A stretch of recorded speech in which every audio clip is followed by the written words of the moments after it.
It is great to see Chiefs Kingdom on what is a beautiful day. I'm loving it, and I continue to love that we had such a great game on Sunday, a great team to celebrate a great region, a great year for us. My name is Quinton Lucas. I'm the mayor of Kansas City, Missouri, and we are delighted to have you all with us. We're going to talk about details for our world champion parade for our team, the Kansas City Chiefs. A few things I wanted to note to start. First, we want to thank the Chiefs for an outstanding season. We want to thank the Hunt family for years of investment in Kansas City. And we want to thank all of our fans who year in and year out have helped cheer on this team. This celebration is a long time in the waiting, 54 years, and the celebration is really about them. Robbie Mackinnon of the Kansas City Area Transportation Authority also wants me to remind you that this is a totally free celebration, so we get a chance to share it with everyone all around town. A few things that I wanted to note for everyone. First, we want to thank the taxpayers of Kansas City, Missouri, and Jackson County who are helping chip in a lot for this, and a number of departments and agencies that are working with us. You'll hear from the Sports Commission, the Kansas City, Missouri Police Department, the Kansas City Fire Department, Kansas City's Department of Public Works, the KCATA, or Ride KC as has been mentioned, the Parks Department, and our friends at Union Station who are giving us a free facility. One thing that I also wanted to make sure I announced today for those who work for the city of Kansas City, you will be free from 11 a.m. until 2 p.m. So all Kansas City, Missouri employees who are non-essential employees, your department directors will let you know that, but all non-essential Kansas City, Missouri employees will be able to watch festivities or even attend the parade from 11 a.m. until 2 p.m. One question that we've gotten a lot of is, will the parade be moving? The answer is very simply no. We're hardy people here in the Midwest. The parade will be here on Wednesday. You'll get details of our route, details on everything we have planned. There is a lot of work that goes into that, and I thank the people largely behind me who have been such an important part. So, importantly, parade for us on Wednesday. Everybody come on down. Make sure you bundle up. I've seen a lot of people over the years at tailgates at Arrowhead Stadium, so I know Kansas City, and Chiefs Kingdom in particular, knows how to handle the cold. But if you're worried, come downtown a little bit extra early, spend some money downtown, and maybe stay downtown a little extra late to make sure that you get to enjoy what will be a beautiful day, an historic day here in Kansas City. So that's all I have to get us kicked off. Again, we have to make sure we get this big crowd to celebrate the Chiefs. I'm looking forward to having lots of folks from our Chiefs Kingdom. And one of the most famous and impressive and important people here in Chiefs Kingdom is another all-star himself and Hall of Famer, my friend Frank White.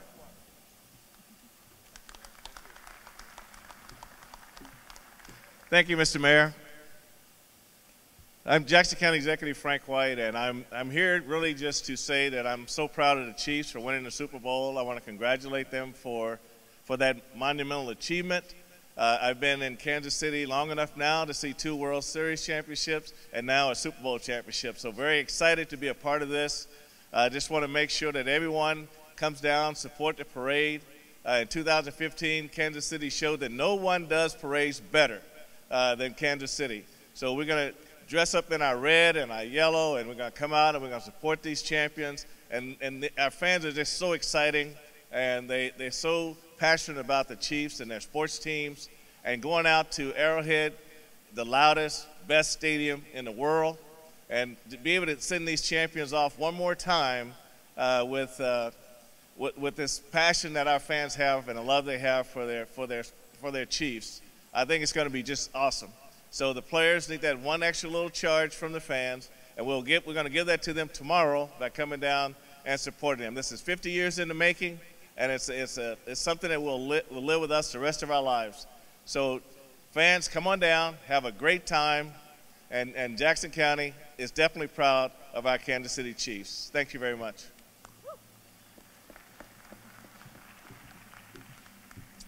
Thank you so much, Mayor Lucas and County Executive Frank White. Good morning. I am Kathy Nelson, the President and CEO for the Greater Kansas City Sports Commission. I'd like to thank the Kansas City Chiefs for what an exciting season, and truly for the recent lack of sleep I'm sure all of you can relate to, and what a season this has been. Better? There we go. So it is time for our city to celebrate. Tomorrow we will host a Chiefs Kingdom Super Bowl Champions Parade. The parade will begin at 11:30 a.m. at 6th and Grand Boulevard. The parade route will head south on Grand all the way down to Pershing, ending at Union Station with the backdrop of the National World War I Museum and Memorial. Immediately following our Chiefs Kingdom's Champions Parade, we will host a victory rally in front of Union Station at approximately 1:30 p.m. or shortly after the end of the parade arrives. For fans attending the parade, as the mayor said, dress warm, dress in layers, carpool, and arrive early to find a spot to view the parade and rally. This is a family-friendly event. Fans are reminded that public consumption of alcohol beverages is prohibited. On Union Station on Wednesday will be closed to the public. There will be 700 portable toilets spread among the route and rally. And we're told that this is the largest number of toilets brought into a single event in Kansas City's history. There will be 6 LED screens to provide viewing opportunities at the rally area, one of which is located on the southeast corner of the National World War I Museum and Memorial. We do expect mobile phone reception to be impacted due to the large crowds, so before arriving, please make a plan with your family and friends should you become separated. Do not bring drones. Federal law prohibits the use of drones over parade crowds. Be prepared for a typical Kansas City February weather day. Dress warm as you will be outside for several hours. The Kansas City Police Department has been working in tandem with us for weeks in creating a safe and secure parade route. Please welcome Major Chip Huth to share plans on street closures and lost children.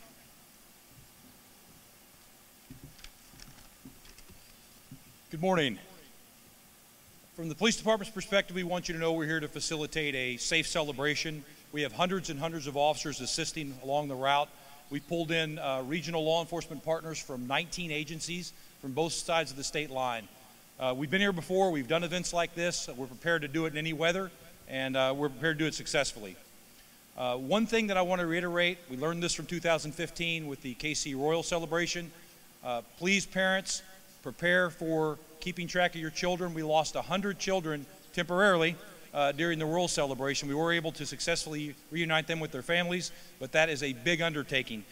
Please dress your children appropriately for the weather. Take pictures of them with what they're wearing on your cell phones. Maybe consider a wristband where you can write your contact information on that wristband. Put that on your child. We will have child reunification locations up and down the route. There'll be 6 of those. Those locations will be announced. They'll be on the website. But if you come separated from your child, we can't count on mobile service being active. You might not be able to use your cell phone, given the size of the crowd. So that those steps that we take ahead of time are very important to make sure we get them back with you. Parking's going to be extremely limited. We're suggesting utilizing the ATA shuttles, also ride shares, Ubers, that type of thing. If you do come downtown driving, be prepared for heavy congestion. Have your cars topped off with fuel, dress appropriately, be patient. It's going to take a while to move through the traffic, especially getting out of town after the event. Other than that, on behalf of Chief Richard Smith and the Board of Police Commissioners, thank you for your patience and cooperation, and we look forward to a great celebration.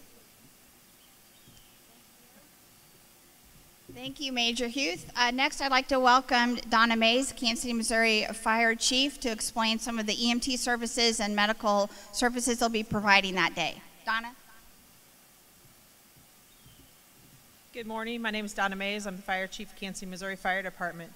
For the Chief's celebration and parade route, we will have roving EMS crews up and down the parade route. We'll also have roving crews amongst the crowd within the rally area of around Union Station.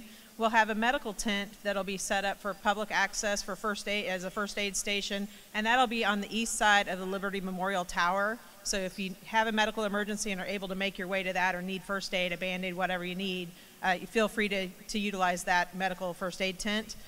One of the things that we're going to do from the lessons we learned from the 2015 World Series Parade and Rally is being able to make our responders accessible and visible. So they'll be holding up bright green flags with a letter on them. So if you do happen to have a medical emergency or somebody near you has a medical emergency and you call for assistance, you can look up and try to locate one of those flags, one of those people that are carrying those bright green flags with a letter on it. And if you call 911 and talk to the dispatcher, you can let them know what letter flag is closest to you. Also, when you're along the parade route and find your spot that you want to watch the festivities from, take a moment to find the address of the closest building or the intersection that's closest on Grand that you're at, so that in case somebody near you has a medical emergency, you'll be able to give that information and we'll be able to find you quicker and locate you faster to render aid to you. So we appreciate everybody coming down. We appreciate your support of the Kansas City Fire Department, and we hope that we all have a fun and exciting celebration. Thank you. Thank you, Donna, and I can tell you from experience of working with everyone on the stage behind me these past few weeks, our city is a championship city, not only because of our Kansas City Chiefs, but because of our leaders in our community. So greatly, greatly appreciate all they do. The Kansas City streetcar will cease operation starting at 12:01 a.m. on Wednesday. There is limited parking downtown, and we want you to be prepared to find a time and a place to park, knowing that you will need to walk to your viewing location. Next, I'd like to welcome Robbie Makinen from Ride KC to speak about our park and ride options. Robbie?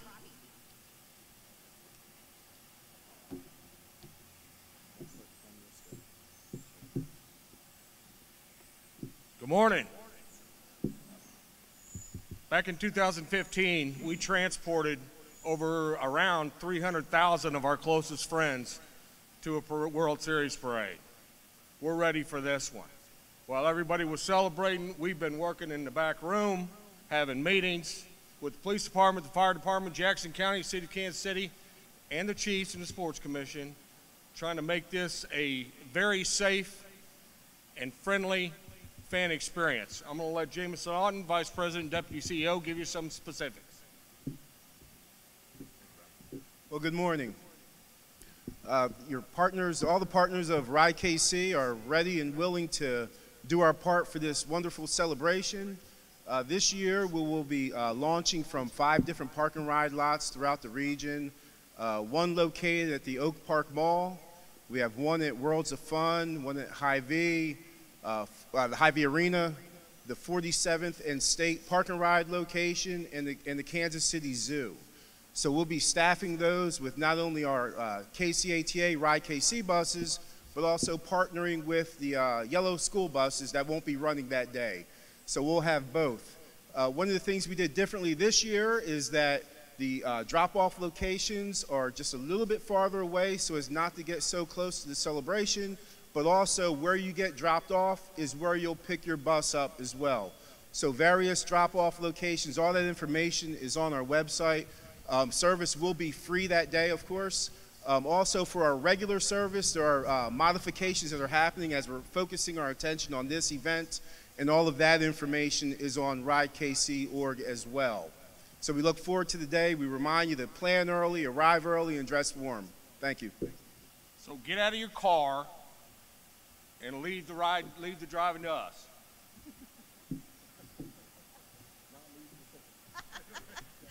Oh, thank you guys. So we all know there could be just a little bit of weather, nothing that none of us can deal, nothing that any of us cannot overcome. But knowing there should be, could possibly be some weather to deal with, I'd like to welcome Maggie Greene with the Public Works Department to explain their plan for that day. Maggie. Good morning. This great event wouldn't be complete without a little bit of snow, but we're ready. We're hitting it hard. We pre-treated the parade route yesterday. We have crews out all over the city today with a special focus on downtown roadways. In addition to that, we're making sure all the other roads getting into Kansas City are cleared and treated, and we're ready for the event tomorrow. Another special plug-in for dressing warmly, bundling up, wearing your snow boots, and we'll be out there ready to have a great time tomorrow. Thanks. I was just promised a really nice bottle of wine once the parade's over. My day just got way better. All of the information and details we are announcing today can be found on our website, chiefsparade.com. I can tell you as a lifetime Kansas Cityan, I could not be more excited about our celebration event tomorrow. And I couldn't be more proud to know that the people behind us have worked day and night to make this day special for everyone. Numerous organizations and dozens of people worked together to make the parade and rally a memorable event. Showcasing our city and planning a Super Bowl celebration isn't taken lightly, nor is it easy. I am so proud of the collaborative efforts of so many organizations and people. Thank you to Chris Hernandez, Communications Director for the City of Kansas City, Missouri, who's worked with us on all of our communications plans. And special thanks to Kelly O'Neill Wenzel, her staff at O'Neill Events, and our team at the Kansas City Sports Commission. All of us are so passionate about creating a memory for the Kansas City Chiefs, their families, and our fans. So with that, we're open to taking a few questions. And as Coach Reed says, time's yours. We have a microphone right down here if there are any questions.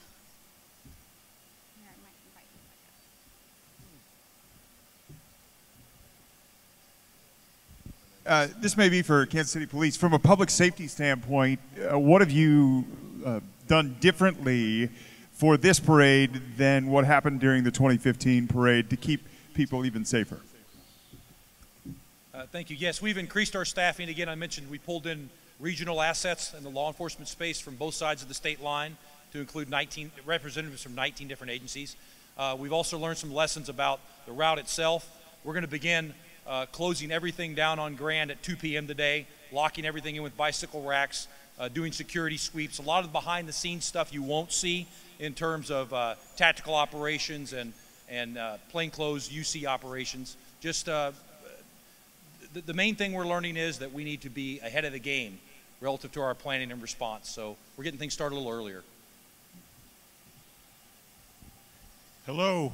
I have a public transit question. In 2015, I was down at a park and ride lot. I think it was along 71 Highway near Red Bridge Road or Longview Road. That was one of the locations people could take a bus to the parade. And it was overwhelmed. People had run out of places to park. There were long lines of people who never made it on a bus to get down to the parade. I know buses got caught in traffic where there was gridlock. I noticed that's not a location where you're going to be able to get on the bus this time.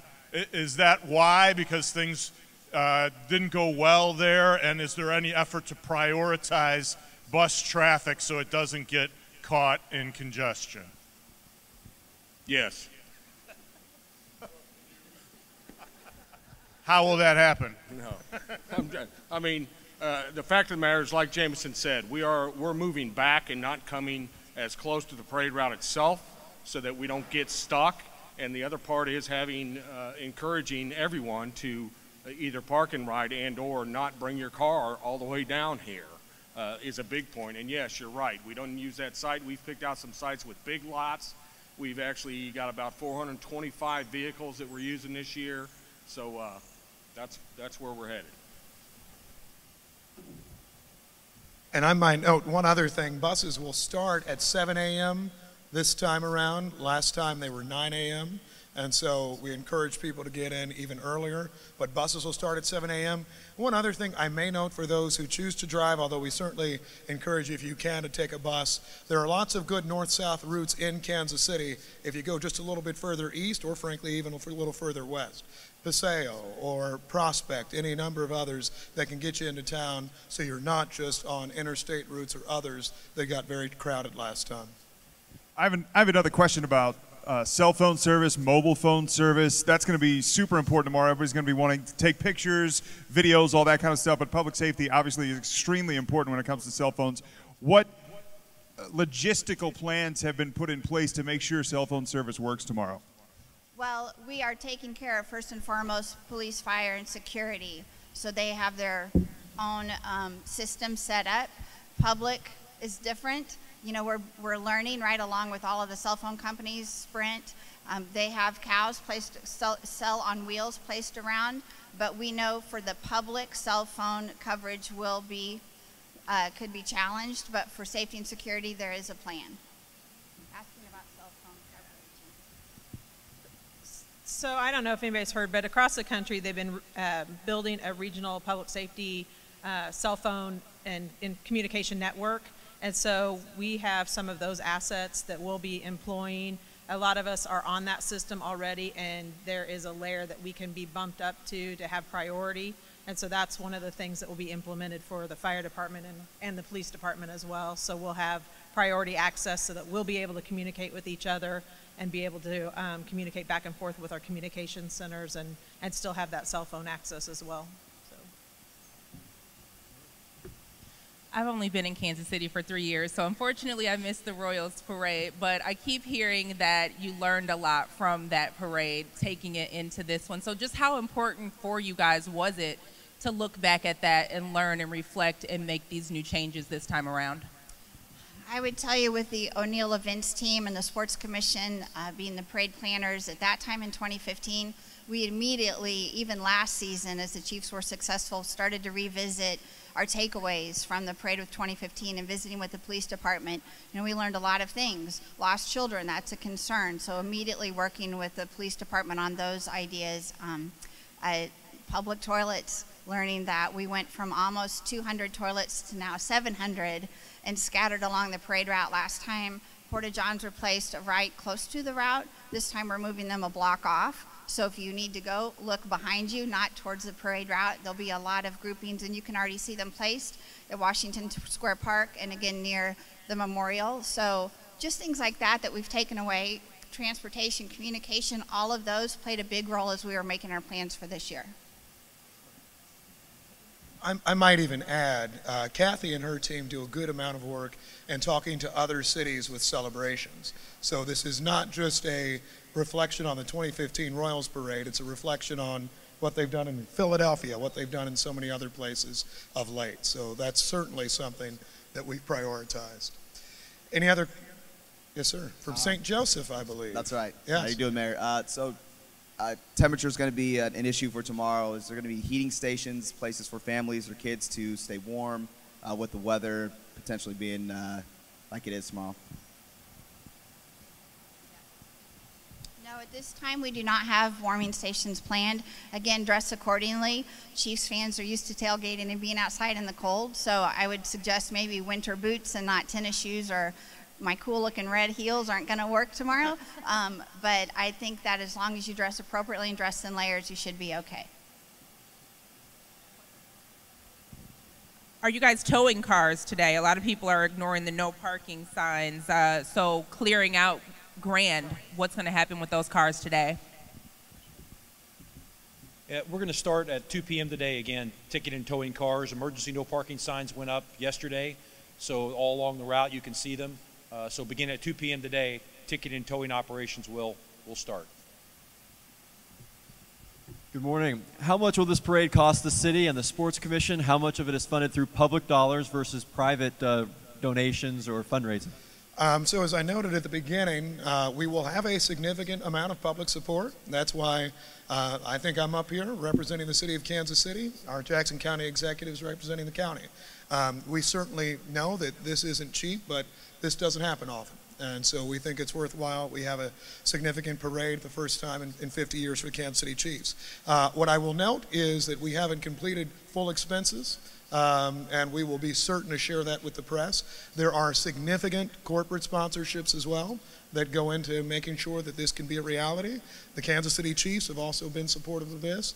So I think when you look at the collaboration of the taxpayers of the city of Kansas City, Missouri, taxpayers in Jackson County, the Chiefs, Sports Commission fundraising, the Sports Commission itself, and our sponsors, that's how we get to the total number, and we will be sure to provide that with you. I know you'll request it as well once this is all said and done. So the real way we pay it off is to make sure everybody comes and just spends lots of sales tax dollars tomorrow here in Kansas City. You get on the 7 a.m. bus, you come on in, you spend lots of money, it'll make for a great day. Any other questions for us? All right, seeing none, thank you all so much. We look forward to seeing you tomorrow.